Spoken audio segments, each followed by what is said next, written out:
need to get closer.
I can't cast that yet.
I don't have a target.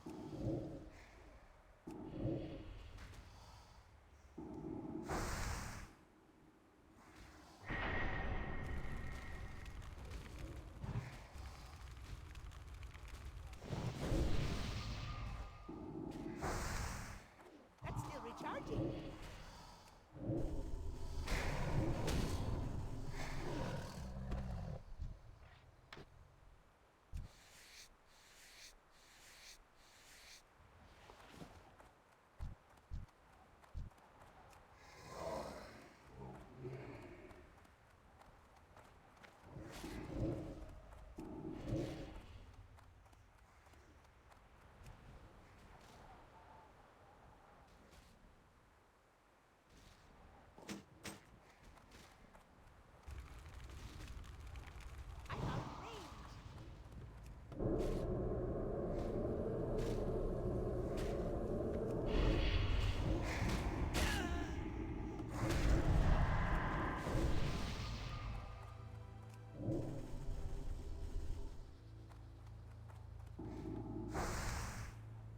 far away.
good.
Have a good one.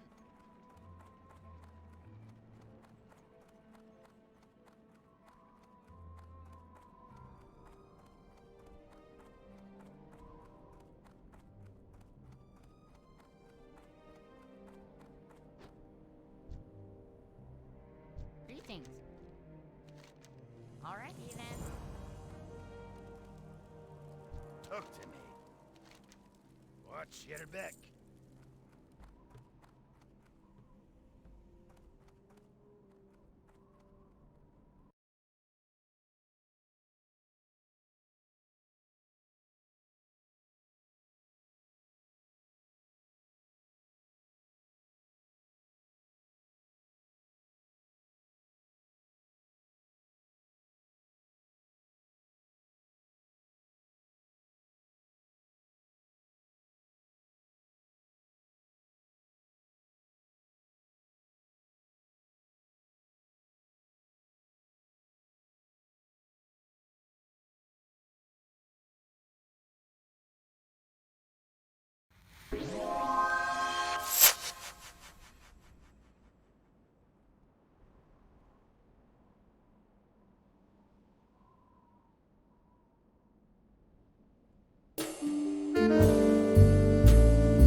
Hey, everybody enjoying being home inside all the goddamn time? Well, this is how most of us who produce your free, funny internet content spend most of our lives. So, maybe make with the empathy once in a while, huh? Anyway, the same combination of the virus community deciding to give a big old oh yeah to everyone who said the ending to War of the Worlds wasn't realistic, and the United States electing to see what would happen if the entire country was run by leaders somehow even dumber than its citizens that produced this lovely moment of mass self-inflicted cabin fever has also caused a bunch of big movies to get delayed for public safety, and certainly not because they won't earn as much if they come out while lots of theaters are closed and or empty. One film that hasn't been bumped as of this writing is Disney and Marvel's Black Widow. One assumes partly because the mouse didn't want to move everything just in case things blow over in time, and with Marvel you have the face-saving excuse of, hey, the MCU movies can't move around too much because they have to open in a certain order so as to not upset our carefully planned overarching master narrative we just found out we can use Spider-Man after all. Quick, rewrite the whole second act of Civil War. Oh, and also 2 years ago, we kind of screwed up and let morons from the internet trick us into temporarily firing the guy who does the Guardians movies, so part 3 of that isn't coming out this summer anymore, and we really need this. Anyway, this has itself had the secondary effect of turning the Marvel movie rumor machine up to 11, because movie rumor reporters gotta eat too, and the doozy of a leak that went up the flagpole last week, hey, you know that a lot of these leaks are studios deliberately testing the waters on whether or not they should do a thing, right? Was that Marvel Studios' potential development slate might now include a movie, or maybe TV or streaming project, based around Squadron Supreme. Who? And if you're wondering why the prospect of this minor, mostly unknown outside fans' property getting a look was so exciting to some folks, well, if this was something they actually went and did, it could go either way like any other project. Even if it wasn't great, in this case, its very existence would constitute possibly the most hilariously over-the-top, minds bigger than yours, big swinging dick power move of a public sucker-punch by a major Hollywood studio to another major studio in decades. See, Squadron Supreme isn't just another team of costume weirdos, they're the Marvel Comics universe parody of the Justice League.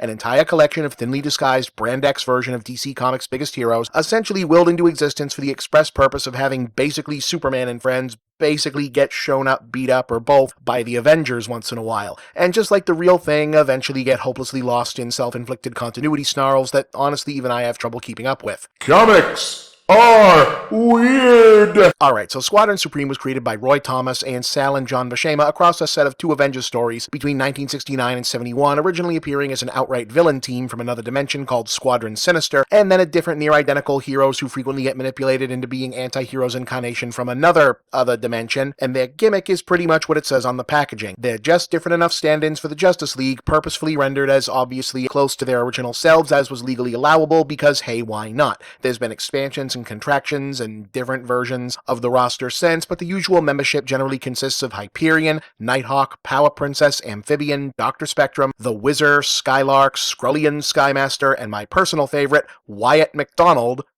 I don't get it. alias the Golden Archer. Oh, now I get it! And as you might note, while there's some fun had at the general expense of naming conventions, there's not actually a lot of parody going on here initially. This was less Marvel making fun of DC than Ascended fanboy Patient Zero himself, Roy Thomas, getting to do Avengers vs. Justice League stories without having to negotiate for a real crossover. And after their turns with the Avengers visiting their universe, the Squadron started popping up in the mainline Marvel universe, aka Earth 616, as mind-controlled villain pawns to battle the likes of Thor, the Defenders, etc., eventually getting freed and sent back to their reality, only to find it having fallen into apocalyptic chaos in their absence. And that's where the property took an unexpected turn in both reality and its fictional storyline. In 1985, then top dog Marvel editor and writer Mark Grunwald used the Returning to a Fallen World concept as the foundation for a groundbreaking 12-issue Squadron Supreme maxi series that attempted to merge traditional Marvel superhero storytelling with a more mature approach to the political and philosophical questions raised by the genre that's often compared to a more optimistic counterpart to Alan Moore's Watchmen, but in fact actually came out first. The story itself prefigures a lot of other later takes on the same concept, following the Squadron's attempt to use their powers to not only rebuild the world, but also take control of world governments and create a utopian society, or try to, which of course doesn't exactly work out, leads to ideological feuding between the members, some tragic deaths, a disbanding of the team, and general lessons in hubris. Regarded by many as Grunwald's greatest achievement as a writer, he was so passionate about the project that his dying wish was to have his cremated ashes mixed into the ink that would be used to print the single-volume collected edition of the series in 1997. Which happened. More immediately, there was a one-off follow-up by Grunwald in 1989 called Death of a Universe, which ended with the Squadron themselves now marooned in regular Marvel timeline, after which they became infrequent cameo players in other people's books before mostly disappearing, but shortly after Grunwald's aforementioned passing, young at 43, tragic stuff, they reappeared in a 1998 Avengers storyline that sent them back to their own reality and a New World Order one-shot that attempted to tie a bow off on the whole concept. But they didn't stay exactly gone again, and you might want to pause and pop a headache medication of your choosing at this point. Here, take 2 of these. Ah, new print. Little. Yellow. Different. The early to mid-2000s series Exiles, a team of Marvel B and C-listers who zip between dimensions and realities fixing continuity problems and reviving old fan-favorite characters, had the two teams meet up to remind everyone that the Squadron existed, basically. But the next regular return for the concept came in the form of another alt-universe reworking, this time as a mature readers-only ultra-dark reimagining from J. Michael Straczynski called Supreme Power. Short version that was pretty much The Boys, but without the boys. It was popular and well-regarded by fans until after about 3 years, Marvel Editorial attempted to retool it into a more mainstream reader-friendly format once again, titled Squadron Supreme, which is not confusing at all, which was not only not well-received and ended on a then unresolved cliffhanger after 7 issues, as Marvel pivoted to a big all-hands-on-deck creators crossover event between the then still separate Ultimate Marvel Universe and the Supreme Power Universe continuity called Ultimate Power, which in turn led to a 2008 revival series closer to its original tone that also helped load the bases for a run of reality crossing and continuity merging crossover events Marvel was big on at the time, thanks to Jonathan Hickman's Avengers megastory, which itself allowed for yet another normal Marvel Universe incarnation of the Squadron to be formed in 2015. This one made up of different members of the team from different versions of reality drafted in from their respective universes, really, which most recently played a big part in the War of the Realms storyline as a US government-backed official hero team being led by the recently resurrected Marvel 616 version of Agent Phil Coulson, and y'all can go look up what that whole thing turned out to be on your own. But okay, continuity nonsense aside, there's very little chance that any of that would wind up in an MCU version of the Squadron Supreme, so why would they do this and why would people want to see it? That just raises further questions! Well, I assume the main version is self-evident, right? The Avengers or whoever else versus bootleg versions of Batman, Superman, Wonder Woman, etc. is a fun-sounding pitch, and on a meta level, the idea of Disney and Marvel essentially putting out their own Justice League movie, while Warner Brothers is still trying to put the DCEU back together after their attempt at the real thing blew up in their faces, is kind of hilarious to contemplate, especially given the fun you could have with the casting. Like, do you bring Ryan Reynolds in to do even more shitting on Green Lantern? Get Nicolas Cage for Hyperion? Is it funnier to imagine Affleck doing Nighthawk or George Clooney? However, I'm also given to wonder if the timing of this consideration, if it is actually being considered, means they'd be leaning more in Supreme Power's direction than the original concept, mostly because of its tonal similarity to The Boys, and that show's popularity along with other recent superheroes but dark edgy assholes have begun to have, since predictably that started gaining traction right around the time that we've had a decade decade of MCU movies for people to start getting tired of heroes who are always family-friendly good guys. In that context, I'd call it more than plausible that the mouse might want to get out in front of that curve by porting in the edgy and dirty version of the Squadron to serve as effectively an effigy, a way for the inevitable next incarnation of the Avengers, or whoever, to literally punch back at the idea that their version of the superhero genre needs to be supplanted by gritty, nihilistic deconstructionist takes. You know, basically like an MCU equivalent to Joe Kelly's What's So Funny About Truth, Justice, and the American Way storyline, aka Superman versus the Elite. People don't want babysitters in spandex to spank them when they're bad. They want surgeons to cut out the cancers that festered in us and make sure they never come back. Funny, isn't it? A life of truth, justice in the American military capitalist way. And in the end, you die on the moon wondering if your bowels will let go. How does it feel to be deconstructed? To be the victim? You're living in a dream world! Good. Dreams save us. Dreams lift us up and transform us into something better. All that being said, do I think it's likely overall that any Squadron Supreme movie might actually get made? I mean, guys, at this point, I don't even know how to answer those kinds of questions anymore. Like, does it sound unlikely? Sure, it sounds exactly as unlikely as, like, a Moon Knight TV show or a movie about the goddamn Eternals. And we're getting both of those, so assuming we all survive, I guess we'll find out. I'm Bob, and that's the big picture.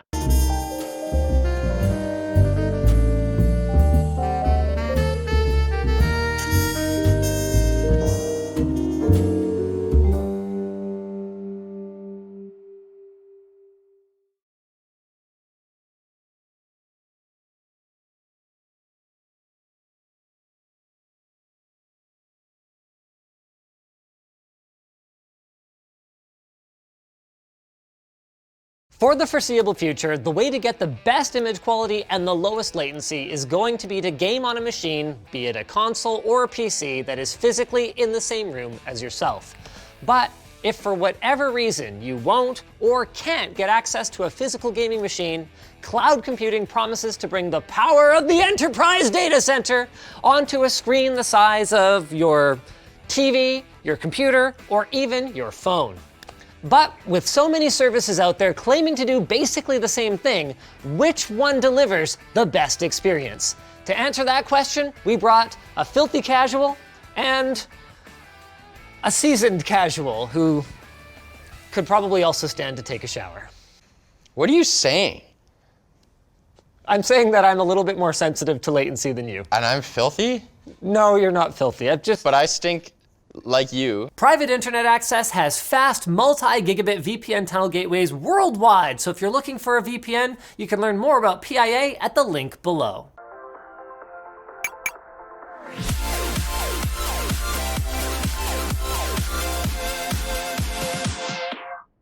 You know what this is? Remote control. For what? The Shield. NVIDIA Shield, because that's the only way that you can use GeForce Now on a TV.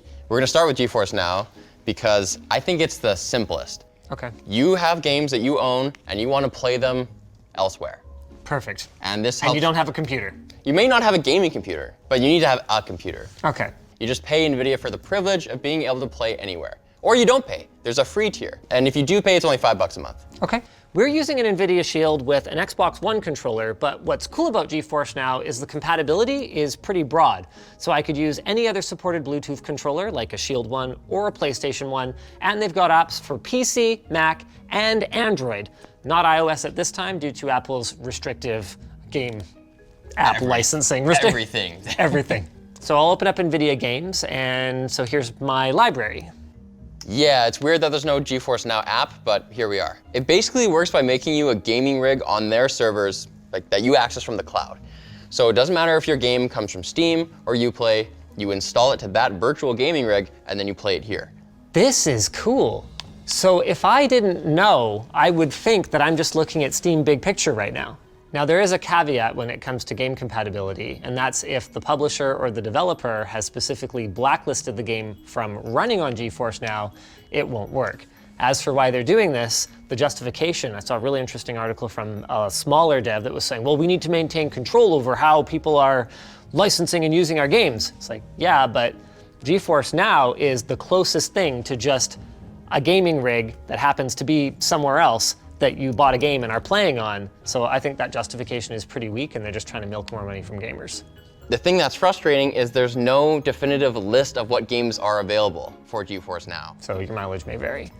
Destiny 2, though, is available. Wow, that installed really fast. I guess they've just got some funky data century. Yep, all the files are going now, boys! Cache, cache, cache. Oh, that's funny. Look, we've got little minimized Destiny 2 and Steam things. It is just like gaming on a PC. Wow, this is some A+ console porting right here. Okay, well, we can't change our resolution. Is this not a 4K TV? That's a 4K TV, it's that GeForce Now doesn't do anything above 1080 at 60. During the beta, they had up to 120, and I think it was even unlocked for a while. But since the launch, 60 hertz is as fast as it goes, unless you're gaming at 720, in which case you can get 120 hertz. Yeah, we're not doing that. Okay, so let's walk around a bit. This is very 1080p. It doesn't even look especially anti-aliased, so they're not giving us a ton of GPU resources. Image quality-wise, though, from TV distance, I'm not seeing any blocking or artifacts or anything that would stand out to me and say, hey, this is being streamed over your internet connection. Looks pretty darn good. We do have really badass internet. That's a fair point. You know when I notice the latency, though, is not when I just look around like this, but if I'm moving in a circle, I can tell my circleness is a touch behind. I would go as far as to say that 90 to 95% of people wouldn't even notice it though. And I don't notice the delay as much when I start to turn as I do when I stop to turn. It's almost like it snaps to stop. When you stop to turn? What do you mean? See, watch. So if I turn, like when I stop, it's like, that might just be this game though, I haven't played this game. We can try another one. We had a little bit of trouble pairing a second controller via Bluetooth for some reason, but just plugging a second one in via USB with no drivers and no setup whatsoever has us local multiplayer gaming. So that's pretty cool. I just blew you up. It's so obvious. I've never played this. It's weird to me how it just mixes in your game stream games, which are on that PC over there, and your GeForce Now games, which are on a PC somewhere. I mean, if you have a good enough upload and you're not traveling too far, I don't see any compelling reason why GeForce Now would be any better than just using game stream off your gaming rig. I mean, that's a pretty compelling use case for these services to me, is for someone who only owns like a laptop like an LG Gram or something like this, so they could buy PC games, but they don't have the horses to run them. No. Well, this is a way to have those. Okay, tell me this, would you get the paid version for $5 a month or stick with free? So what's the difference? Well, with free, you have only 1 hour session lengths and it kicks you out. That's horrible, that would suck. That can still happen with the paid version, but your session length is 6 hours. I think 6 hours is a very reasonable length of time to be gaming at once. But after 6 hours, when you get kicked out, you can just join another session, and because you're a paid person, you get put at the front of the queue for getting a virtual machine. Right, so if you're a free player, you might not even be able to log in at a given time. Plus, you're not gonna have RTX on. Overall, feels and looks pretty darn good. My poor team, I'm sorry team. Do you think it's fair to call GeForce Now the PC gamers streaming service? There's no exclusives, you're just playing PC games on a PC somewhere else. Definitely. But what service would be for the opposite person? Stadia. You don't own a computer or any games. You sign up and you buy every game you want to play. Do I have to use this controller? That's a loaded question. If you're playing on your TV, you have to use this controller. If you're playing on your phone or browser, you can use other controllers. But right now, you can only buy Stadia by buying the bundle that comes with the controller. Okay, so you're you have to gonna own it. one, but you don't have to use it. But that could be changing soon because they're coming out with a free tier. So we're on the Pro tier. Wow, I can already tell the frame rate is chugging just in the menu here. Look at that, that's 30 FPS, isn't it? So we had to buy Destiny 2 for this? With the bundle that it came with, Destiny was included. Okay, cool. There actually is a handful of free games. You can see that frame rate, right? Yeah, you can see it. That was grody. But HDR immediately kicked in. The frustrating thing for me as a PC gamer who's accustomed to owning my games with a personal license as opposed to a per device license is that then I could potentially end up buying games twice. Well, that's why Stadia is so good for people who don't have any games. I see. But then would you really recommend using a service where you don't have any games, and then when you buy a bunch of games, you still don't have any games? Hey, at least you can play them on your phone and in your browser and on your TV. Okay. And when you're playing on a TV, you just... Ew. Well, that looks way worse. But is that just because the game is HDR and they did a bad job? I don't even think so. I kind of doubt that. Let's give it a sec to see if it kind of wakes up a little bit here. It's the blacks that look the most different to me. They're absolutely crushed. There's no detail left in them. This is like a simulated iris where you're looking at something dark so you get more detail and it blows out what's behind it.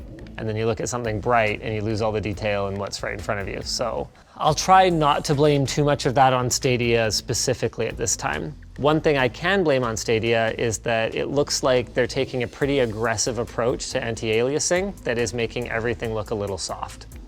On GeForce Now, you could really see a lot of stair-stepping in things like these trees and the grass and the flowers. And here, the grass just looks like it's smudged. I'm getting the same snapping when I stop looking. It kind of feels a little weird. If I had to guess, I'd say the latency is very similar to GeForce Now, or perhaps a touch higher. Higher as in? Worse. It's the continuous inputs where I feel the jelliness quite a bit more. When I'm moving the crosshair around and trying to track something, as opposed to when I jump or when I turn. Yeah, it's counterintuitive. I would have thought that those snappier movements would make it more apparent. One thing to know is when you do buy games on Stadia, sometimes they're more expensive than other places you can buy that same game, like Amazon or the Steam store. Well, that is the problem with closed ecosystems. Like, it's just like on the Switch, a lot of the time it's more expensive to buy the same game for Nintendo Switch. I definitely like GeForce Now's game licensing schema better as a consumer, but I can see why developers would be super into this one. Yeah, no kidding. There's also no exclusives on GeForce Now, but they do plan to have exclusives on Stadia. Am I gonna care about them? Give them time. Hey, if Google doesn't cut this program like they do all their other ones, maybe they'll end up being good someday. Okay, I'm gonna be Ryu. Pick the other guy. Oh, I don't know, this bird guy. Well, I figure out what the controls are. Oh. You have a sword, why would you kick him? Uh-oh. What's he doing now? Okay, sure, why not? Fairy fire. That's my sword, you can... Wow. You can lose your sword, well that sucks. That's crazy. Time to mash. Pick it up. Pick that damn sword up. I don't know how to. Maybe ask the Google Assistant. Pick up my sword. No, I wanna win. Conclusion. Game looks pretty good though. No complaints there. And whatever issues we were having with the menu before, the games are definitely running at 60 FPS. Okay. Is there anything else we need to say about Stadia? It's like kind of dumb actually. Oh, the game library. That's why you wouldn't play it. There's only like 40 games. Oh, we didn't even get that far and I already figured out why I wouldn't use it. Ouch. Next up. Get into the console realm. All right, so we could use either of those other services, but instead we're gonna use Project xCloud. Preview. This is not launched, and for that reason, it kind of seems like the best. Right, because the expectations are just lower. Hey, Stadia seemed pretty awesome too before it actually launched. Yeah, and GeForce Now seemed awesome before the developers ripped all the games because it became a paid service. All right, so obviously I'm gonna want a controller for this. So is this PlayStation controller already paired? Yeah. Okay, and cool. Note that it's a PlayStation controller. Oh, okay, why?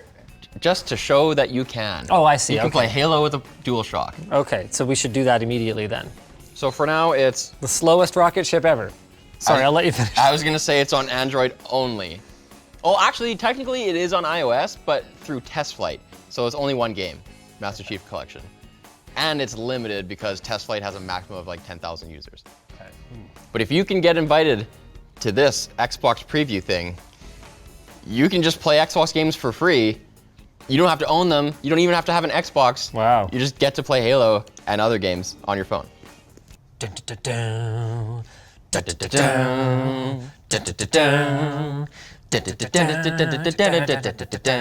on a different part of the song. Wow, it's kind of eeny weeny ice traino vision when you're playing these games on a phone that really are not designed to be played on a phone. All right, let's do this. Coming in hot. All right, how's the smoothness here? A little bit of, ooh, I saw a little bit of tearing there, a little bit of stutter. Ooh, wow, and a little bit of blocking. I can even tell on the phone. And this is 60 FPS, but I've definitely seen some jerkiness. With that said, like the other gaming services, I'm not noticing like a huge latency problem. I mean, I'm not winning these fights, but as a casual controller player, that's not the difference maker for me.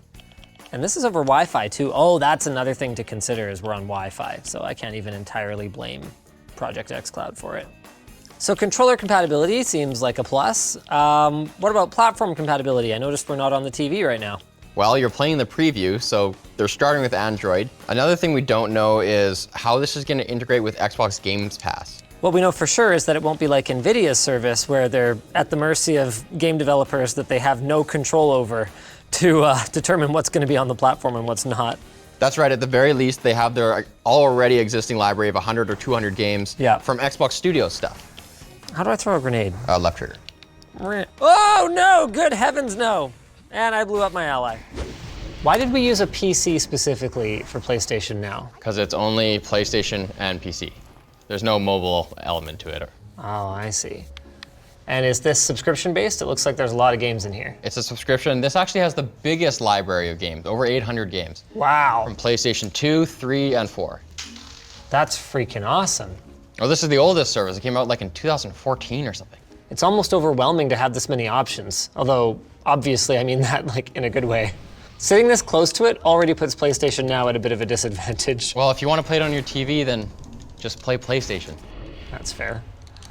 That's cool. So they're not going to fix the game for you by changing the button labels, but at least they give you a warning. You're a Sub-Zero man, aren't you? It's one of the characters I recognize because I haven't played a Mortal Kombat game since I was a kid. Yeah, but you should still know all of them from childhood. I don't know Kenshi. Kenshi came a little later. I don't know Aaron Black. He's newer. I don't know Ermac. I don't know Kotal Khan. He's newer. Reptile's old. I don't know Raiden's Dora. old, obviously. You know, the 720p onlyness of it actually doesn't look that horrible. What if you were on a brighter map? Do you think that would make a difference? I kind of doubt it because you sitting this close, you're gonna see a lot of the blockiness anyway. And they really don't look that different from each other. The maps? Blockiness and low resolution. Oh, I see. No latency complaints, once again. All the services have performed pretty darn well, at least on our internet. To be clear, I'm not saying 720p is ideal. It definitely is blurrier. I'm just saying it's not that different from if it was blurry because of, you know, low bitrate video streaming. Oh, no, okay, button mashing time. Yes. Yeah, Mr. Freeze. Oh, shoot. Oh, shoot. Oh, Mr. Lightning.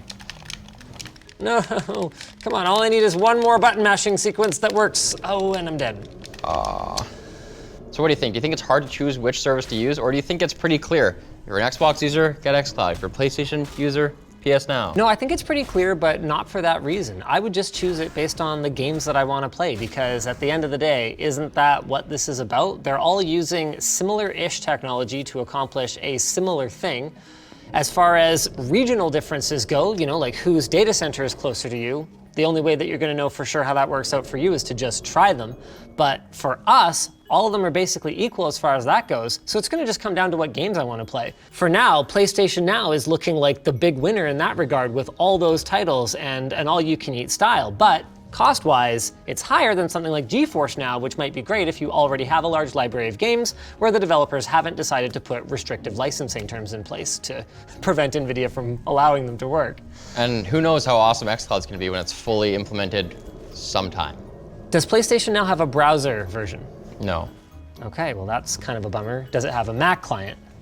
No, I don't think so. So there's your answer then. Whatever games you want to play, and whether there's a working client for whatever platform you have available to you. Speaking of working clients, I'm the client working on this message for our sponsor. Displate is art you stick up on your wall. They've got over 35,000 artists from 86 countries that have contributed over 800,000 unique designs. They plant a tree for every Displate sold. They've already planted over 11 million trees. And of course, the best thing about Displate is the magnetic mounting system. That means you decrease the risk of damaging your walls. It makes it super easy to adjust them if someone bumps them and they're crooked. And you can switch between your disc plates as quickly as like 5 seconds pretty much. They offer a 100-day return policy for a 100% refund. They've got matte and gloss finishes and sizes and frames for your every artwork desire. They've even got the LTT collection. Use code LTT to save 15% at the link below. So thanks for watching, guys. If you enjoyed this video, maybe check out the video I did on GeForce Now back when it was beta like 2 or 3 years ago, comparing late.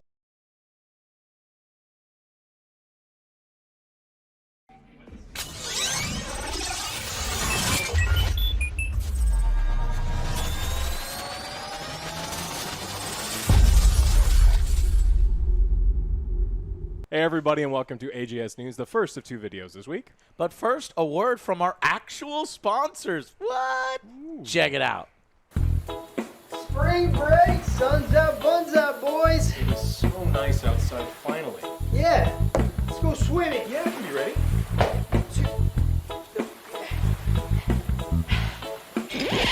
Dude, what the hell? Gross. What the hell am I even looking at? I didn't even know you could grow body hair. Oh yeah, it took me a while, but pretty proud of my chest hair right there. Yeah, that one's very nice. I'm talking about down there. I thought the ladies liked the natural look. There is nothing attractive about your down there looking like old gum stuck before the barber shop. Here, whatever. Try this. It's a Lawnmower 3.0 by Manscaped. Even you can't. All right, I'll try it.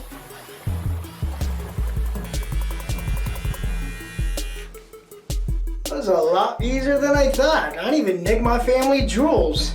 Plus, I feel a lot lighter. But there's so much hair everywhere.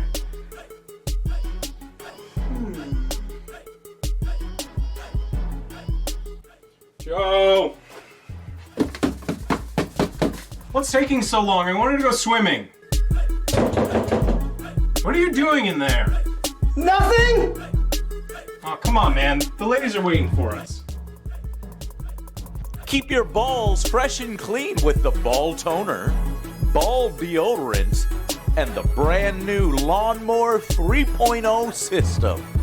The ladies will love it. Grab your own Manscaped now at manscaped.com. Use promotional code AJS20 to get 20% off and free shipping now. Is that what all that hair in my bathroom was, Joe? Well, luckily it wasn't my bathroom, but as you can see, it didn't work out. As soon as it started raining outside, it just fell off. How could you think that that was a good idea? I saw it in a movie. I know you always wanted facial hair, Joe. I saw it in a movie, But you know what is a good idea is Manscaped, taking care of your delicate bits. Look good, feel good is what I always say. So thank you to Manscaped for sponsoring this week's episode. Check them at the links below. Click on those links. Let them know we're shouting them out. We've got a 20% off discount coupon if y'all want to enter that and get your percent off. Hey, look, you're in quarantine right now, so there's a lot of I need a haircut. I'm thinking about my barber's closed. No, we use 2 different clippers. Use 2 different clippers. You're sick, Alex. Make this a new time to get some hygienic cleanliness, and looking good and feeling good, guys. So check it out. Let's get to the news. Well, it's you nasty ass mother. You need help. Experiments. All right. Well, it was a really good week for Bethesda. Weekend for Bethesda, right? They're one of the greatest first-person shooters we've had in a very long time. Super fun. But yep, we are currently reviewing that. We'll have a little AJS news here. We're going to have a Half-Life Alyx review out first, a rant review. This will not replace angry reviews because then we will have the angry review in the format that you guys know and love, Doom Eternal. So, yeah. This is perfect. Bethesda needed this right about. It was a really good weekend for them, except one little thing. They messed up one little thing. If you go to their website, Bethesda.net, and actually buy Doom, they in all of their games they include some DRM, right? And some people are upset because the process is constantly running. It impacts performance a little bit.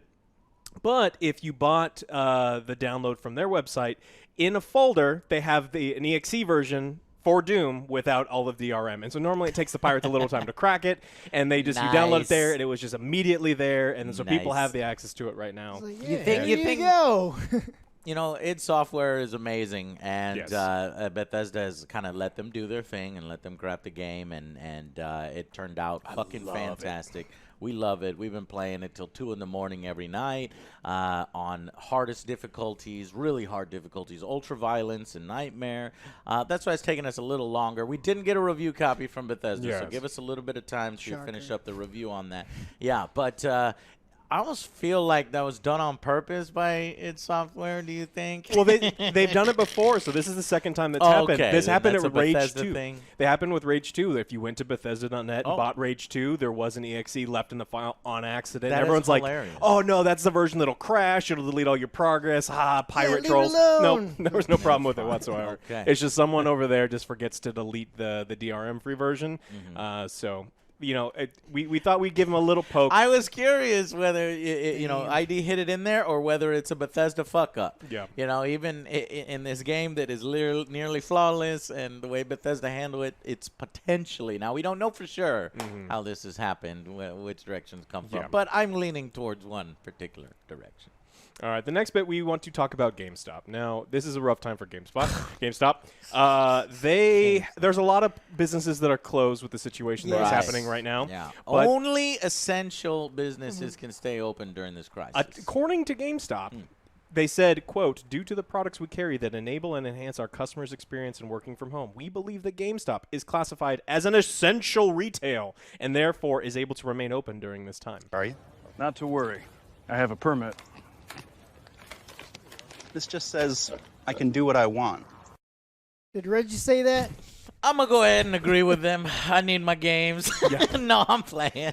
Obviously, GameStop, don't be fucking stupid and put your employees at risk and put other people at risk. We're supposed to be, you know, quarantine. We're supposed to be social distancing. Yes. You know, do something, right? And pay your employees. Give them some. Well, that's probably the last thing they can afford to do. Yeah, last thing they can afford to do right now. But yeah, I don't know. You know, I was a little conflicted because honestly, you know, I want my Doom Eternal Collector's Edition copy. What if you At know? what cost? At what cost? Then they should bring in one manager, right? And then one employee. That's lower than 10 people. And then drive them to the houses. No, Yeah. it's not essential. Pizza delivery. It's not system. essential from the get-go. You No, don't Doom need Eternal it. is essential during quarantine. Yeah, it is, but I'm sorry, it not for, is. not for GameStop being open. Obviously, you could buy it digitally. Yes.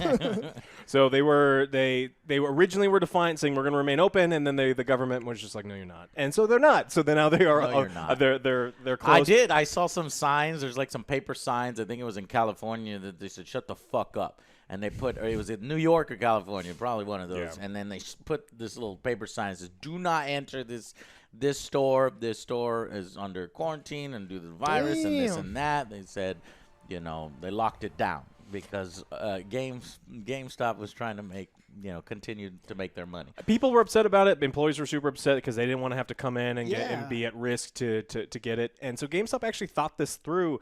They apparently went so far as to instruct stores on how to respond when police showed up. They have printed things for the police as if a pamphlet, you know, a GameStop come on, employee. officer.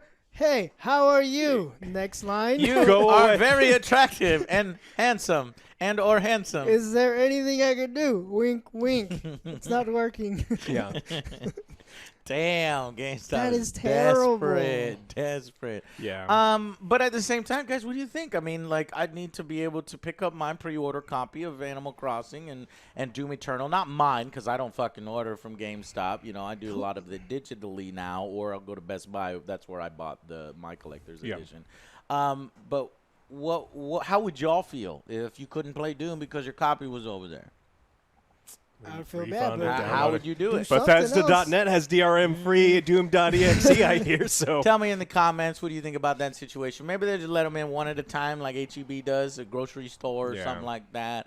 But at the same time, obviously, give your workers paid leave and only ask for a few of them to come in, not man the store while tumbleweeds are flowing outside. You know what I mean? Don't man the store like full time. Just be like, we're going to have a window of 3 hours where you can pick up Yeah. your, or something like that. It's still going to be pretty hazardous because you're going to have a line. Oh, right, Or are you a going to have line. like 6 feet Shit. apart for the You have whole everyone stand line? out there like this? Yes, everyone like this. Hands I don't across know how to America. do it. Yeah. I don't know how to do it. Well, It's too risky. the other bit of Well, story. it's over now. The game's already out, so we're Yeah, good. yeah, We yeah. got the Animal Crossing. We got the Doom. Shut it down. Shut it all down. Well, we got actually a day earlier because the next story I wanted to talk about is retailers like GameStop broke the street date on Doom Eternal and Animal Crossing. They saw it coming. They They're like, opened "Fuck." early, and it could have been that they saw that things were getting worse, but they said, "Look, come in today. Yeah. We will sell you ready versions of the game immediately." And this was actually happening. It started at GameStop and then spread to other retailers,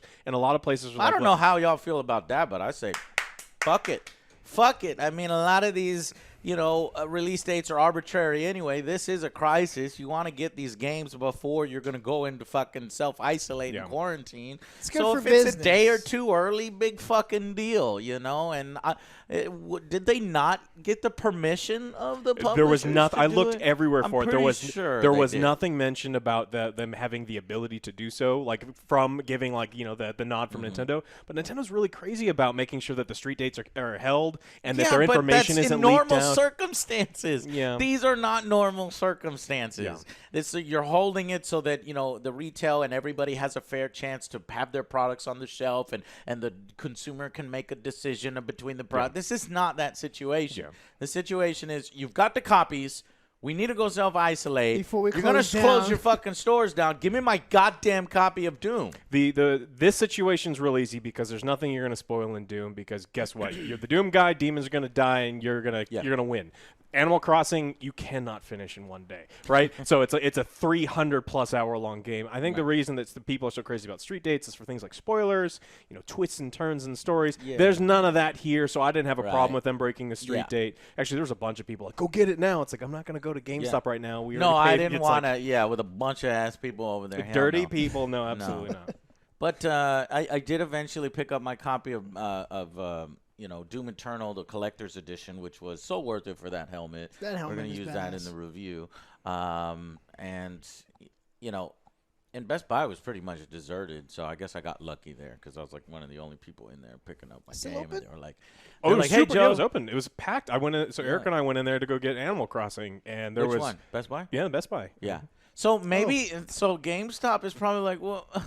It's like, they're open. What the Arrow, fuck? why is everybody yelling at us? Look, I'm just being honest and spitting up all over the place, but it's like, Well, yeah, But it's Best Buy did true. come out and say we are essential to to an essential business. Our Like, Best no, you're Buy not. is essential. No, but they Then never. Why are they open? They never See, claimed that they were. That's where they fucked up. Yeah, They're like, but like that's because people are screaming at nobody's screaming at Best Buy. I guess they're screaming at It's 'cause they What it fucked is up, the though. employees are underpaid and they know they're gonna get fucked and they don't want to get fucked Yeah. and they're like, I'm not coming to work. And so then they're like, no, I don't want to come to work. And it's like, you essential? Are you essential? I'm essential. But actually, Best Buy treats their employees like shit too. So I don't fucking know. I don't know how it works. All I know is that Best Buy was open while everybody's screaming. because at they stayed GameStop. under the radar as opposed to GameStop.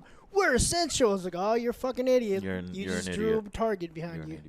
Yeah, they could have took measures. Look, we're going to stay open in limited ways for a few Quiet. hours at a time, and you can come by between this time and this time to pick up your game or something Yeah. like that. Mm-hmm.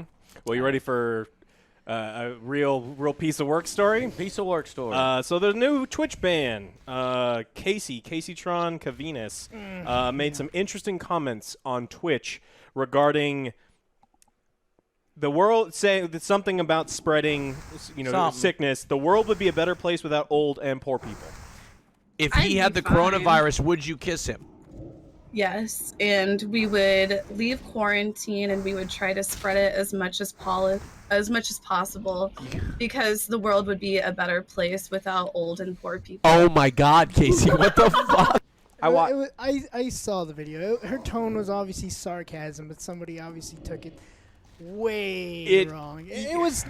You can tell You the shouldn't have said humor that, there. yes. Yeah. But at the same time, if you are on the internet, she's been doing this for a long time. That is the worst possible It thing is. to say. Like, you cannot joke about that. You can't say anything like what is wrong with you?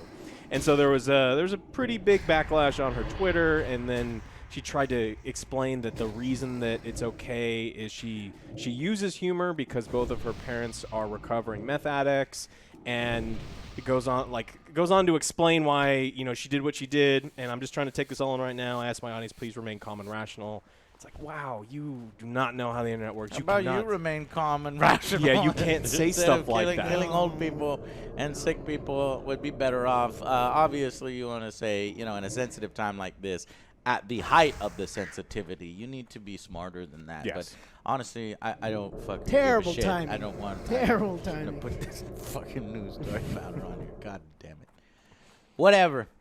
Next. Xbox retracts Thanksgiving 2020 launch for Series X. So in a real short period of time, there was an update posted to the Xbox Series X page that said, coming Thanksgiving 2020. And so everyone was really excited for a really short period of time. And then it got taken down. It's coming Thanksgiving. Woo! How long was it Can't up? take it back. No take backsies. No takesy backsies. No take backsies. We know the date. It's Thanksgiving. When is Thanksgiving to 2020? 25th. Thanksgiving. Wait, 20. You're just making numbers up. So like the last Thursday. I don't know. It is coming out Thursday, November 26th. That's close. Yeah, but it's always around that day, so you couldn't have been that wrong. However, obviously, this damn fucking pandemic is affecting everything. So who knows if that date may end up being pushed. I think it might be. That's what they took it out. It's like, let's just be on the safe side. Yeah. Well, after it was taken down, they should release the consoles right the fuck now. So GameStop that we is can closed. Be playing, how are we gonna get them? Go to Best Buy. Well, we'll have just as many Xbox games right now as when it releases, probably. Yeah. So what does it matter? True. Yeah. All right. Well. Well, so Xbox's Larry Hibb took to Twitter following the announcement and said Thanksgiving window was inaccurate. He said, "Look, we are committed to launching holiday 2020." But it was that announcement was inaccurate. So people were really excited because they thought we were going to get around Black Friday, because typically that's the time that you launch all these consoles. Yeah, but they need to put it around that time. Yeah. Any later than that, traditionally, Yeah. in the way companies work and the way we've learned about stuff for board games and that type of season, you don't want to put it smack dab in December. That's a little too late. Yeah, you got to give people time to purchase it and then have They want to play it over holiday break and holiday break, Black Friday, keep it under the tree. Lots of different scenarios there. Don't want to last minute rushing to, buy that. So the earlier the better in my eyes. Now, how is console production going? Has console production even begun? Yes, they've started doing it already. Okay. And now it's just a matter of March. because we actually have factory. June, we've seen July, them August, put it September, October.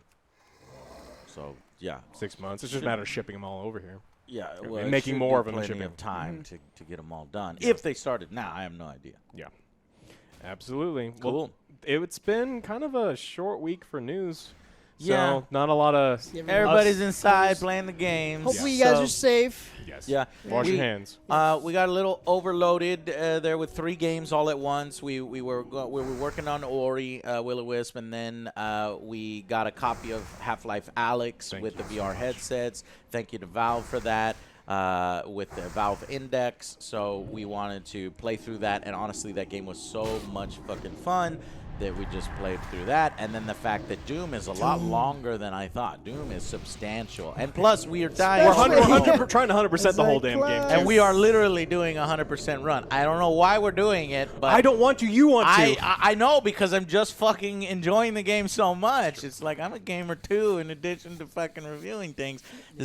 It's like when Skyrim or some Elder Scrolls comes out. It's like, shut the fuck up. I'm gonna get this done whenever I'm get it done. Yeah, you're gonna take your time. Like Witcher 2, I'm gonna take my fucking time. So with Doom, I'm taking my time. Would have been nice to get copies, but we did get one from Valve, and so you'll have that one either later today or Tuesday at the latest. I think we can get it done later today on Monday. And then stay tuned for our Doom Angry review, and then another rant review for Ori and the Will of Wisps, and then we're going right into the next one, well, there's a which couple is other Resident ones. Evil 3. And maybe the another demo one is before out. that. We need to play the demo, guys, and that one, and then since I got these 2 headsets, get some headsets reviews for you guys, maybe a comparison video of the headsets for you guys, and then just fucking Final Fantasy VII is breathing down. And then our all the necks. rapid fires that we've got going right now with Dell 2. Dell just put out Neo 2 rapid fire review. Go check that one out. Yeah, we're working hardcore overtime over here to bring you guys some content while you're at home staying safe. All right? Wash your hands. Big thank you to Manscaped. At least go visit their website. Click those links below. At least check out this stuff. Read about your ball deodorant and read about taking care of toner and deodorant and deodorize. Take care of yourself at home, and we really appreciate it. Show us. Yeah, I'm super some clean. love. Do you guys want to see? No. Yeah. No. What? No. No. Okay. See you on the next Angry Joe Show.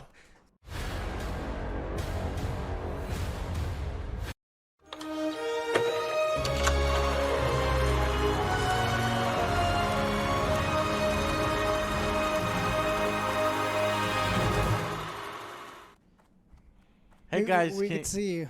Oh, you're not that cool yet. I had to do the Green CGI suit. later. I'll add it in later. I'll do it for the thumbnail.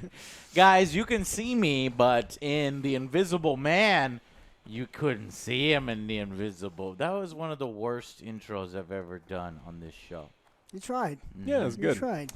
The Invisible Man, directed by Leigh Whannell, and starring Elizabeth Moss, produced by, quite interestingly, Blumhouse Productions, which usually does horrors and slashers and thrillers. Go shit, best one. Did their own take on the Invisible Man storyline, and I'll tell you right away, it's getting positive buzz. Some people are saying, it's pretty good. The problem for me, though, was that we saw this trailer a ton before seeing this film, and we hated every second of the trailer because it ruins the entire film. So I have a unique perspective going into the film where a lot of it is already ruined, and I know what scenes are coming, what to look for. Just naming it, simply naming it, The Invisible Man, takes away so much awesome urgency, surprise, intrigue from this film. If they would have instead called this film Invisible or something, right? Gaslighting the movie, like, cause whatever. Yeah, one of that. You can do that. The man, you could sometimes. The man. See. Yeah. Sometimes. No, Joe, because that's too much. Damn letting it. them know. No, just invisible. Because you could play with the fact that maybe she's seeing things. That's how the trailer played it. Mm-hmm. Oh, is he really dead? Is it in her head? Or is he some kind of superhero where he's got a suit that allows him, or just a skin that allows him to disappear? Well, the trailer already told you that, so that's not a fucking spoiler. He's a guy who can go invisible, okay? He's only invisible when no one's watching. Yeah. It's a suit, a tech guy who's really good and uses little cameras and mirrors and shit. Now, that's not to say that the film was bad, because I actually, in the end, did like the film. My opinions are a little mixed. There are many horror tropes that are like, come on, just pick up the gun.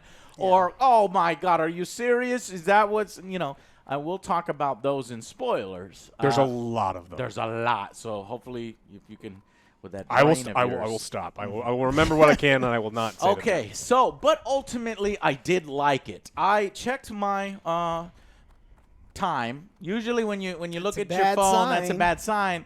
And it was because the first initial hour, well, it didn't start at 7. There was a bunch of previews. I'd say the initial 30 to 40 minutes were pretty slow, pretty boring. The opening is great. It really gives you the tension of she's really in a relationship with this guy who is controlling every aspect of her life, and she's doing like a dun dun dun dun dun dun, to get out of the house. She's got everything set up, and then when she escapes and her friend comes and picks her up, it's scary because you feel her manicness to get the hell out of there, and that was great. But then it sort of drags until about an hour in. So the act 1 was a little weak, but ultimately I liked the film. What did you guys think? Going into it, I honestly thought that it was gonna suck. Are you gonna get it? Oh no, you gotta fly! Don't try to kill Don't kill it on Get it off. on It's there. invisible 'Cause meat. You're gonna go to jail, Joe. Someone's Well, I gonna report thought it was gonna suck, but I was surprised. I honestly did enjoy it a lot. Yeah. Elizabeth Moss did a great job. I loved her acting. Usually I don't like her, but she did a great job. Yeah. She's very convincing. It's like, oh, she's going fucking crazy. She's going off the wall. You could see it in the makeup. She did a great job. Crying, just manic, just Yeah, you could going see through it. a range of emotions. Great actress. Now, what are you saying? What else is she from that you like? I don't really like Handmaid's her. Tale. She was in Us. She was Yeah. hilarious in Us, but Oh, it was right, like a right. bit She's role like that's in not Mad that. Men and Yeah, just yeah. different Yeah. stuff. Okay. But I believed her paranoia and just like it was pretty tense. I did like it because like she was paranoid, like years of abuse from this guy, and then she still believes he's out to get them. You could just see her emotions in her face. I thought it was a great. Great acting. Okay. Yeah, it was the relationship. The horrible abusive relationship was totally believable. You get that she is an abused girlfriend. You get that she's desperate to get away from him, and that there's this lasting trauma that stays with her. The problem is, and you touched on this already, we knew what was going to happen. The thing is, there is an opportunity with the amazing actress that you have here and her ability to convey that she could be paranoid, but we know she's not paranoid because you showed us in the fucking trailer that she's not paranoid. You showed us the fucked rig. it up. You ruined it for me, and I expected to not like this movie a lot because they showed us the whole movie in the trailer. You right? were really mad. I was. And I was upset too because I like the story. Flip the table. There's so much you could do with There's it. so much you want to like. Especially, here's the best way to go into this film, and I'm so jealous of you guys if you managed to do this. Go in without watching the trailer and like barely even impossible listening now. to the title, Yeah. right? Yeah. Man, you're gonna. This is like a fucking 9 if you going into that situation. Yeah, but it could. But the problem is you don't have that. It's, it's kind of hard because it's like when someone says, "Oh, that movie's great. It's got a huge twist in it," or they set this expectation, or they tell you what's going to happen, and then any tension that could have been there isn't. It can't build because you're like. You don't know that the unknown isn't there because we do know what the next scene is, and we do know what the next act looks like, and we do know how it's gonna end Because of the ultimately. trailer. But if you haven't seen this trailer, do you think people would enjoy it? yeah, like more? I said, I was expecting to not like this movie, and I'm not hot on this movie, but in my opinion, it is a good movie to go see. But I almost want to know what my score would be had If we not you've watched not the seen trailer. the trailer, Because yeah. it's probably losing like a couple Now, we points. are plugged into movies, guys. We see more than 100 every year. But in your instance, if that's not you and you haven't seen the trailer, don't watch it and go to the film. Yeah. Because I think you'll really enjoy it. And to play into Alex's point, what made that initial 30 to 40 minutes boring for me personally is the very slow pan shots or holding the shot on an empty room. And here's the thing. I know like it, what's going to though. happen because he's invisible. Maybe he like wasn't it's there. not You don't gonna, know. It's not. I know. Like the thing is gonna move. The this is gonna move. It's not. I'm like, hurry the fuck up. Get to the point. Reveal yourself so that we can get this thing going and we can start firing on all cylinders. And that's why it was a little slow for me initially, but eventually. This thing puts it into high fucking gear. In fact, it's got one scene, I think in about the third act, maybe even the second act. This film is a little longer. It feels a little longer because as it was nearing what I would feel is normally the end at about an hour and 30 minutes, I was like, oh, this would not be satisfying. Are they going to squeeze it all in there? But no, it goes for another 20, 25 minutes, and it's almost like this little prologue, and I really enjoyed that part. But there's a shocking scene that you're like, oh, shit has hit the fan, and all rules are out the window. And I really like that. Though the film does put too much tropes in. Yeah. Okay. There's guns on the floor. She's staring at guns. In the trailer, you've seen, these cops get beat up and shit. And so that does happen. But the first cop that gets beat up falls right in front of her. There's a gun there the whole fucking time. This cop gets beat up. That cop gets beat up. This She's in cop shock. That cop gets beat up. And this cop gets beat up. And then she's like, okay, he's behind you. Okay, and now she's guiding the last cop. Okay, now what you need to do. I felt like we were watching an episode of fucking Dora. Behind you. He's behind you. Where is he? Turn 3/4 degree, then hit, and I'm like, and then once that cop goes down, then she picks up the gun and runs after him. It's worse. It's worse than that though. It's like what because part? there's like 17 cops there. There's not that many. There's like 10, right? They're all what's right here on the shoulder. Every single one of them. You know how they showed up? Hey, by the way, there's this guy that we can't see who just he shot that guy in the leg. Well, there's a floating gun. Well, I would excuse a little more because this is if I saw that, Alex, like I'm not gonna be like, I'd be like, what?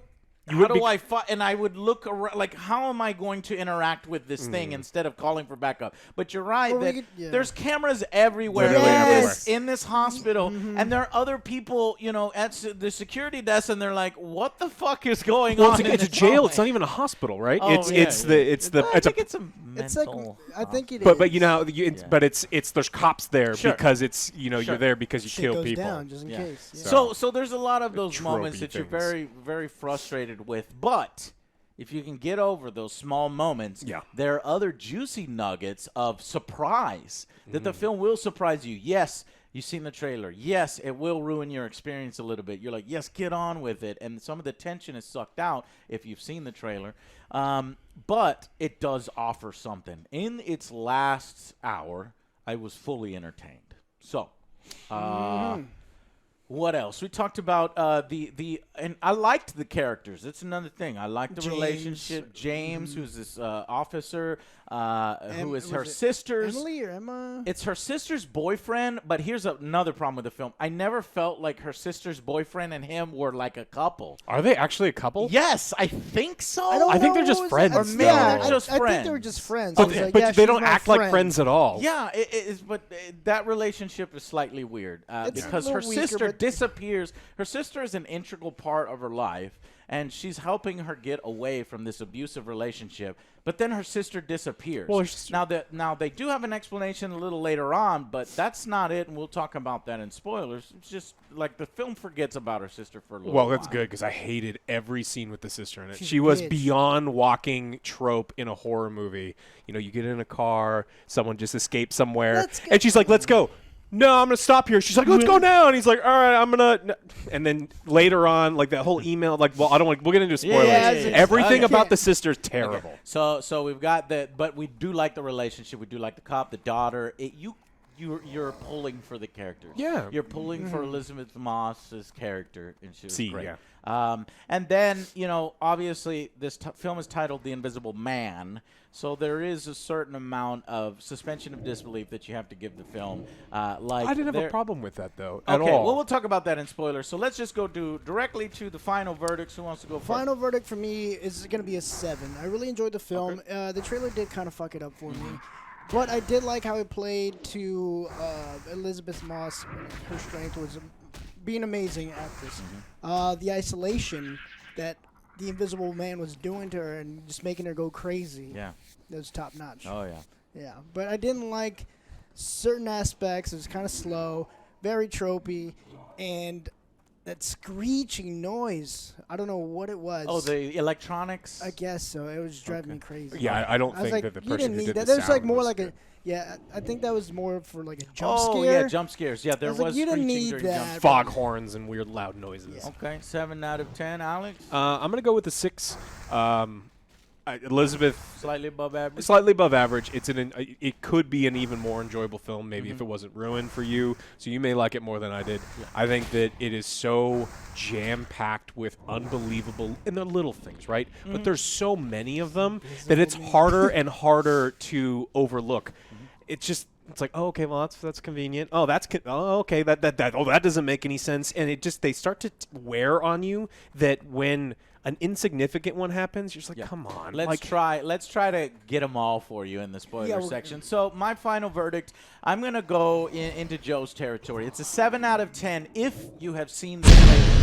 It is an 8 out of 10, potentially even a 9. If you are just going to the theater one day, you have no idea what this film is, not the title or the trailer, it is Going amazing. blindfolded. That is a huge missed opportunity. They could have marketed this film better as Invisible, right? And play up the fact that you have no idea where it's going. This film goes off the rails in a good way in its last hour, but this would have been an astronomical off the rails if we didn't know jack shit about it, right? And I lament that fact very much so.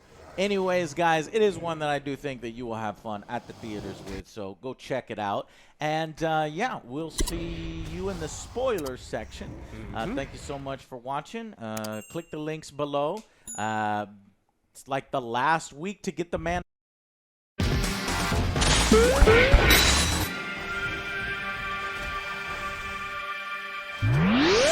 Few things inspire more serious debate in the video game community than which console is the absolute best. We've come to blows and been hospitalized many times here in Triple Jump Towers over that very topic. Therefore, in a small gesture towards bringing this fractured world one step closer to peace, we have decided to rank every video game console definitively from worst to best. And then we'll all say no more about it ever again, okay?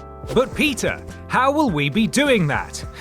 I'm glad you asked, Ben, because it gives us another chance to Photoshop the Rules Boss hat onto somebody's head. We will be evaluating each console on a number of factors, including the size of the console's library, its lifetime sales, its price at launch, and the number of years it was officially supported. We think those are fair ways to compare systems to each other, but of course, we can't stop there. We will also be awarding consoles bonus points for the number of games they have that hold an average of 90% or higher on Metacritic, and we'll give bonus points to a small number of consoles that were among the most important to the industry. But which ones were they? Well, they're the ones you're thinking of right now. Trust us. And of course, there are a few caveats. For starters, we're not including handhelds, though we may make a separate list for those, stay tuned. Secondly, we are not counting revised versions of the same console as their own entries. Think the NES Top Loader or the PS4 Pro. But we are counting those add-ons that had their own unique game libraries. Thirdly, and perhaps most importantly, industry records are spotty, especially in the first two console generations. We tried our best to be accurate, but in many cases reliable data simply does not exist. Also, in that spirit, people are still buying consoles as you listen to me read this sentence, so be aware that sales figures are never final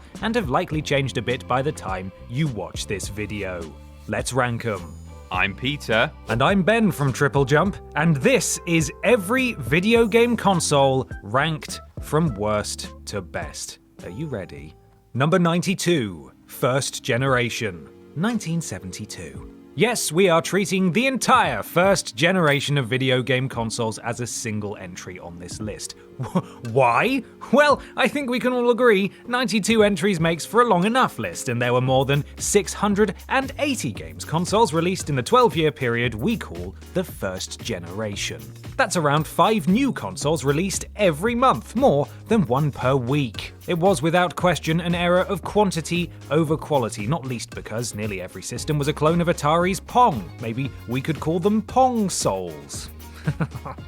No offense to Pong, of course, as it remains a profoundly important piece of gaming history, but did we need almost 700 knockoffs? I'll leave it to you to decide. Actually, I won't. The answer is no. Aside from Pong, only 2 consoles in this entire generation really have much significance of their own. One of them is the Magnavox Odyssey, which used physical screen overlays, peripherals, and other physical goodies to introduce more variety to its primitive on-screen technology. And the other is the Color TV Game 6, which still contained little more than a few minor variations on Pong, but is notable for being the debut console of a Japanese toy company called Nintendo. I wonder what happened to them. Number 91. APF Imagination Machine, 1979. As the first generation wound down, console manufacturers began to realize they could, do something other than rename Pong. Not every experiment was successful, far from it in fact, but boy, was it nice to see some ambition for once. The APF Imagination Machine might have been a bit too ambitious, however. The console's main gimmick was that it came with a built-in APF basic compiler, essentially a way for consumers to write and execute their own programs, or to input code for programs others had written. However, the Imagination Machine was not successful. It received a number of glowing write-ups at the time in various magazines and journals, but consumers were not convinced, and we can't blame them. There were only 15 games officially available for the system, and it had a launch price of $700, the equivalent of more than $2,400 today, cementing it as the most expensive console on this list. The Imagination Machine was designed to compete with the Atari 2600, and the fact that you won't hear about that system until much later in this video tells you exactly how successfully it did that. Number 90. Worlds of Wonder Action Max, 1987. We all love movies. We all love games, but I think it's safe to say we love those two things for very different reasons. The Action Max, sadly, didn't get that memo. See, the problem is spelled out nicely by the verbs associated with these very different kinds of entertainment. We watch movies and we play games. They are distinct experiences by their very nature, and the Action Max did very little to bring them together. The entire Action Max library, 5 whole games, consists of very passive light gun experiences. Some targets float across the screen, you squeeze the trigger, and nothing happens, though a score counter on the console would increase if your shot connected. Hit or miss, the footage always plays out the same way. The Action Max wasn't the only console to try turning video cassettes into games, but it was the worst one, so congratulations? Number 89. Connor Video Smarts, 1986. The Connor Video Smarts is another video cassette-based console, this time with a focus on edutainment. It would be misleading to say it was a better console than the Action Max, but it retailed for half the price and had a game library that was 4 times larger, so we're comfortable giving it the edge. Also, there's the fact that a console like this could have some actual educational value. The video cassettes are no more interactive here than they were for the Action Max, but that's okay. Kids can learn plenty from educational videos with or without a controller in their hands. We think it's far more likely some child learned from this console than had fun with the previous one. The Video Smarts was originally released with an interface that was essentially the Windows logo rotated 180 degrees. A later version, the Computer Smarts, had a keyboard instead, though the video sets themselves still didn't give a damn what button you pressed. Number 88. Bandai Supervision 8000, 1979. As Atari saw the 2600 gradually work its way into every living room, toy company Bandai was hoping to replicate their success in Japan. The Supervision 8000 even launched at almost exactly the same price as the Atari 2600, the equivalent of almost $850 today. Final sales numbers are not available, but it's safe to say the Supervision 8000 did not take off the way Bandai had hoped it would. It did remain on shelves for around 3 years, but the fact that only 7 games were ever released for it goes a long way towards suggesting it literally remained on those shelves. Bandai also released a few consoles during the first generation, but the flop of their later consoles, such as this one, eventually encouraged them to stop trying altogether. The company found more success developing games for much more popular systems, so maybe the failure of the Supervision 8000 was the best thing that could have happened to them. Number 87. BBC Bridge Companion, 1985. There are consoles, and then there are educational consoles, and then there are extraordinarily specific educational consoles. That is where the BBC Bridge Companion fits, as it was an entire console with changeable cartridges and everything that taught bridge. You know, Bridge, the card game Bridge. Yeah.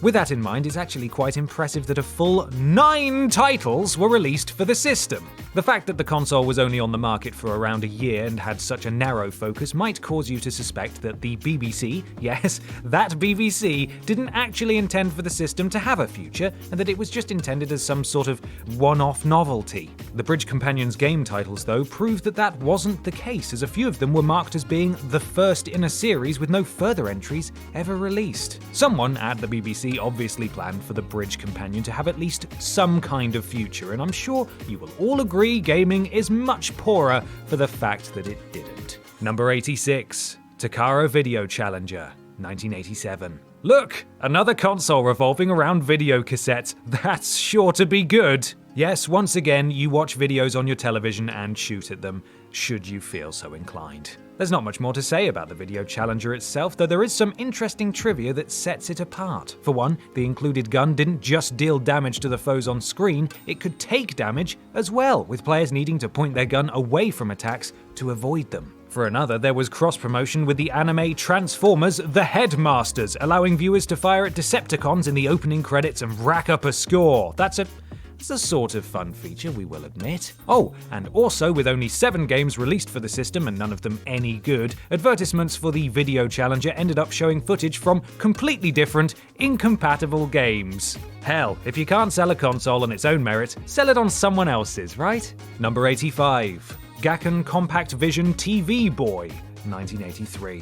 It's difficult to find much information at all about the Gakken Compact Vision TV Boy. It was a Japanese exclusive console that spent only a few months on the market and was met with significant consumer apathy and enjoyed little to no sales success. It never got the chance to become a Gakken Compact Vision TV man, essentially. It is, however, one of the rarest consoles on this list, which is probably a good thing, as you should by no means be tempted to try and find one. The console released in the 3rd generation, but its technology was entirely the product of the 2nd, making it obsolete before it was even on shelves. It also had a very strange control system built right into the console. There was a handle on the left with a start button and a kind of joystick on the right designed to be gripped from above. Ugh. The joystick had its fire button positioned for easy reach of your thumb, as long as you were right-handed. For lefties, the Gakken Compact Vision TV Boy was virtually unplayable, and they should consider themselves lucky, really.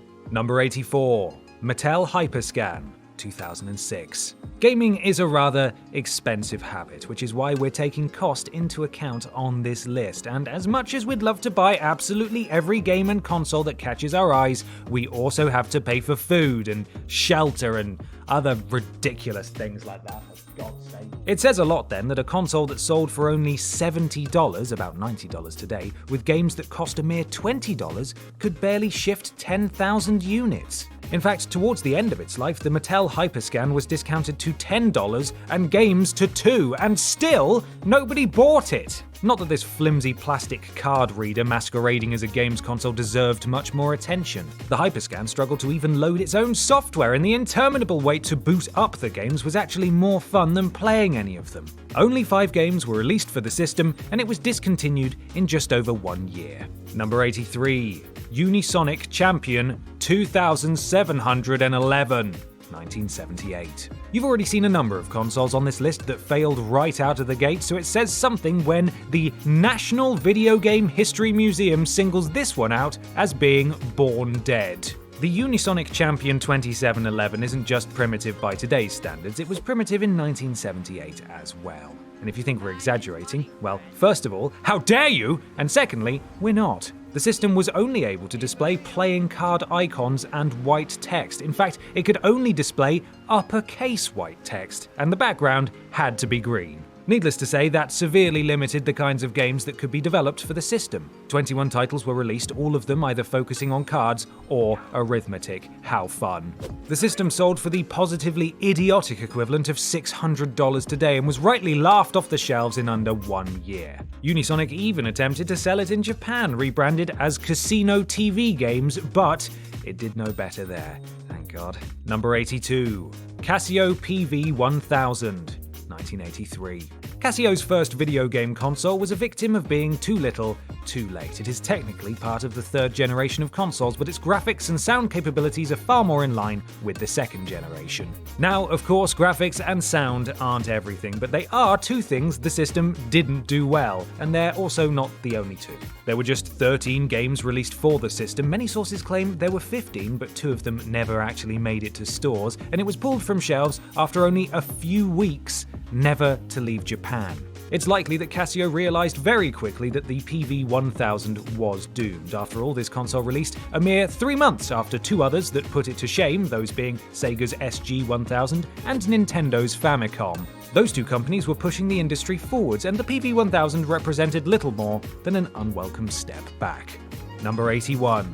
LJN Video Art, 1985. When gamers hear LJN, many words come immediately to mind, none of which we can repeat if we'd like this video to remain monetized. LJN infamously published mountains of terrible licensed games, most notably on the NES. Also, LJN made a console, and it's exactly as good as you suspect it was. The video art is more of a creativity tool than a traditional games console, but that actually makes it worse. Its artistically inclined target audience was certain to be frustrated by its stiff and imprecise controller, and the tools are limited to the point that scribbling on the screen is about as complex a technique as you can demonstrate. 9 games, or more commonly digital coloring books, were released for the system before it was discontinued around 2 years later. Once again, reliable sales figures don't exist, but feel free to ask the next 1,000 people you meet if they owned an LJN video art and draw your own conclusions from there.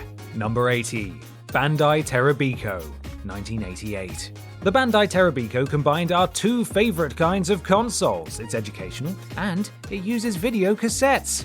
Actually, on further reflection, these things are terrible. My mistake. As might be expected, no official sales figures for the Terabiko are available, but it seems to have enjoyed a decent amount of success with its target audience, as it remained on shelves for more than 5 years. That's an impressive lifespan for a console with only 9 games available. It also did well enough to be exported to the US as the See-N-Say video phone. Each of the games featured long, non-interactive videos followed by question and answer segments. Not very exciting stuff, but the games featured characters from Sailor Moon, Hello Kitty, and Dragon Ball Z to even Super Mario. Kids no doubt enjoyed the opportunity to spend time with these icons, but something tells us they aren't the times they most fondly remember. Number 79.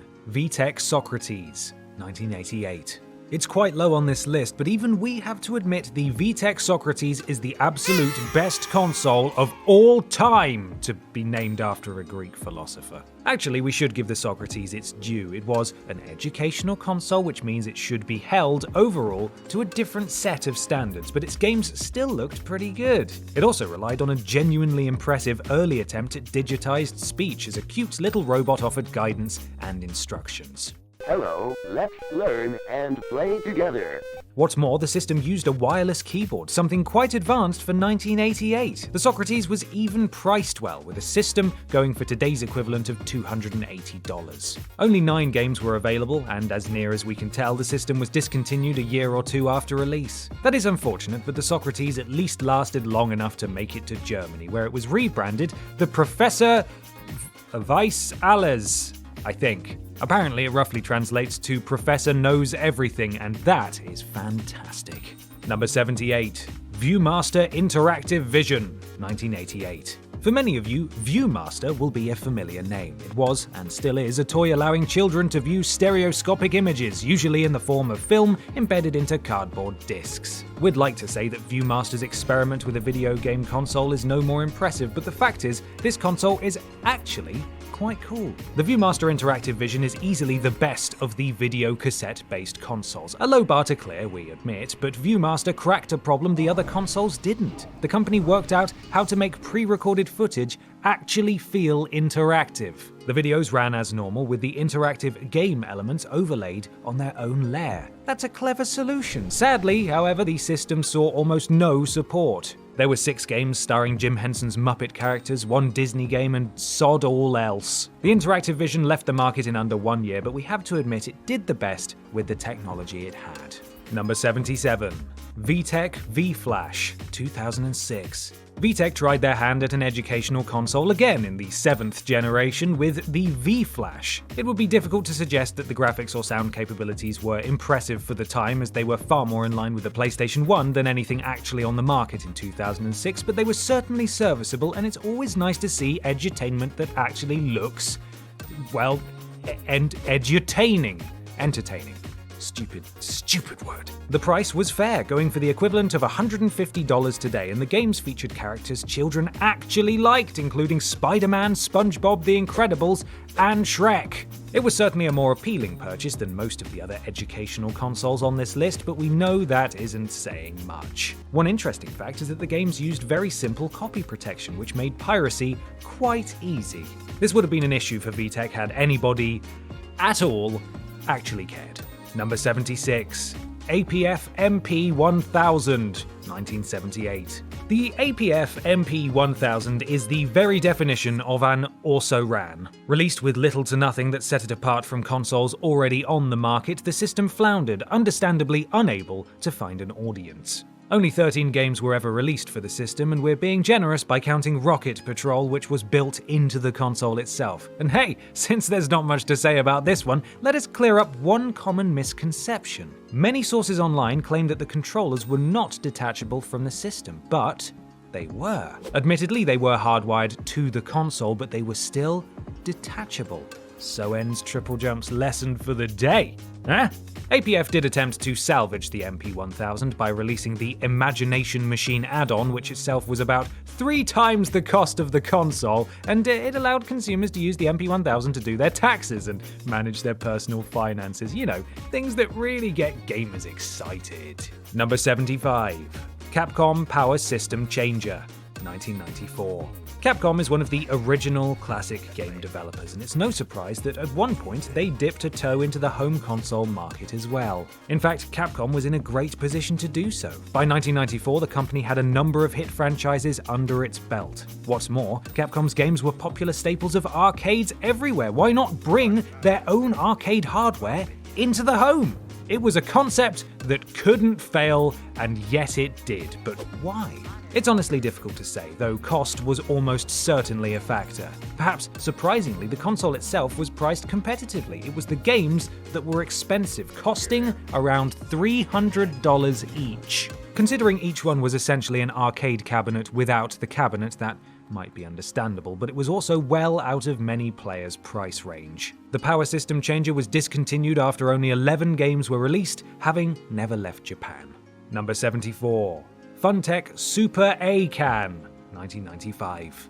The Funtech Super A-Can was exclusive to Taiwan, and the box art seems to suggest Funtech was banking on confusing people who were shopping for the much more popular Super Famicom. The system may scream cheap knockoff, but oddly, it wasn't one. It was a 16-bit system that actually looked good and played pretty darn well. Genuine effort went into building the Super A-Can and designing its games, with graphics and specs that were absolutely on par with other systems of its generation. As much as Funtech clearly tried in some areas, though, they didn't try at all in others. The company developed its own games without reaching out to any third parties, resulting in a total of 12 titles before they pulled the system off shelves after just over 1 year. Number 73. VM Labs Nuon, 2000. In 2000, the DVD revolution was in full swing, and learning nothing from the VHS-based consoles of the past, VM Labs decided to be the first to fail at a dedicated DVD games console. Now, in fairness to VM Labs, DVDs were far more interactive than video cassettes, but they've never been advanced enough to respond immediately to button presses as most games would require. The Nuon failed, unsurprisingly, in spite of the fact that its controller looked like a Batarang, which is rad. It sold an estimated 25,000 units in total, which is impressive as it only had 8 games. Of course, it's possible people bought it for Nuon-enhanced releases of such great films as Bedazzled, Dr. Dolittle 2, Buckaroo Banzai, okay, to be fair, that one is excellent, Planet of the Apes, the crap Mark Wahlberg one, and, but that's actually all of them. Seriously, why did anybody buy this? Number 72, the Nintendo 64 DD, 1999. Would you believe Nintendo made something that sold less than the new one? The Nintendo 64 DD is one of the company's few unequivocal flops, moving only 15,000 units, and that was in Japan, where I think it's safe to say people love Nintendo more than they love their own mothers. Citation needed. The 64DD was Nintendo's attempt to keep the Nintendo 64 relevant in a quickly changing landscape. The PlayStation had redefined gaming, and for the first time since the company had gotten into the video game, Nintendo no longer seemed to be leading the pack. The 64DD, or maybe it's 64DD, but that sounds like a bra size, it's probably not that, was intended to soup up the console, allowing it to run more complex games, but only 9 titles were ever released for it. 4 of which were Mario Artist Paint programs, hardly the most compelling way to show off the system. When Japanese gamers rejected the 64DD, Nintendo scrapped plans to bring it to the West altogether, and we've been grateful to them ever since. Number 71, the Nichibutsu My Vision, 1983.